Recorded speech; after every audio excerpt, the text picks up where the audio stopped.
ট্রেনে ভিড় থাকলে বসার জন্য একটা সিট যে কত মূল্যবান।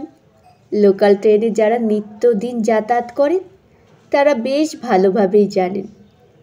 আজ বিকেলের ঘটনা, ডাউন মেদিনীপুর লোকাল ট্রেনে বেশ ভিড়।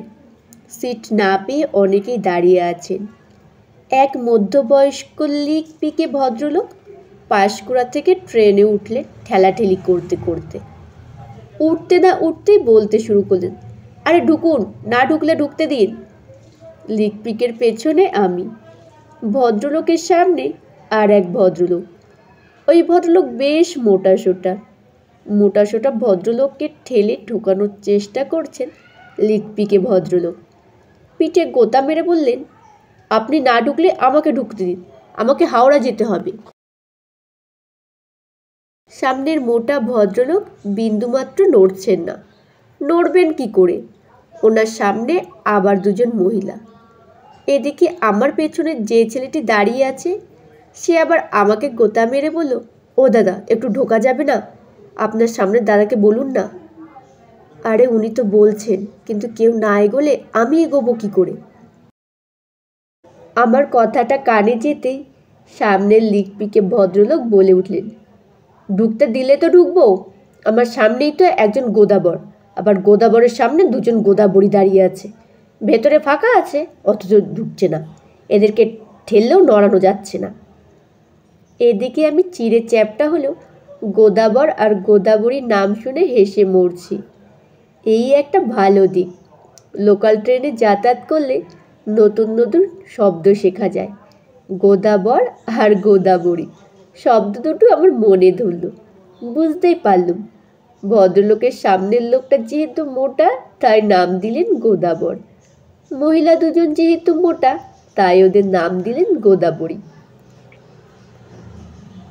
মনে মনে তখন তো বেজায় হাসি। যাদের গোদাবরী বলে সম্বোধন করলেন তারা শুনতে না পেলেও সামনের মোটা দাদাকে গোদাবর বলাতে ক্ষিপ্ত হয়ে উঠলেন। ঘাড় একটু ঘুরিয়ে জবাব দিলেন, আপনার খেয়ে তো আমি গোদাবর হইনি, আপনিও গোদাবর হন না। কে আপনাকে মানা করেছে? ধ্যাসটামো করার জায়গা পাননি তাই না? ঢুকবেন তো আসুন না, আসুন আসুন, কোথায় ঢুকবেন ঢুকুন। পেছনে দাঁড়িয়ে লিকপিকে জবাব দিলেন, ঢুকতে দিন, ঠিক ঢুকে যাব। ঢুকতে দিয়েছেন আপনি? কোথায় ঢুকবেন ঢুকুন, ঢুকুন বলেই একটু কাত হলো।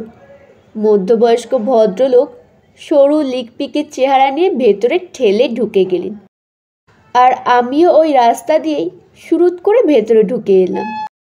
ভেতরে ঢুকেই সরু লিকপিকে তখন যারা বসে আছেন তাদের সামনে গিয়ে দাঁড়ালেন। দেখলাম উনি যেখানে দাঁড়ালেন ওখানেই বসে আছে আর একজন গোদাবরী মহিলা। এতটাই স্বাস্থ্যবতী, এনাকে সত্যি সত্যি গোদাবরী বলা যায়। ট্রেনের চাকা তখন গড়াতে গড়াতে মেচেদামুখী। মেচেদা মানে কিছু লোক নামবেই। আমি ভাবলাম সিট হলেও হতে পারে। আমিও একটু এগিয়ে এলাম। আমার সামনে যেহেতু ওই লিকপিকে ভদ্রলোক আছেন তাই সিট ফাঁকা হলে উনিই আগে বসবেন, যেহেতু উনিই আগে আছেন।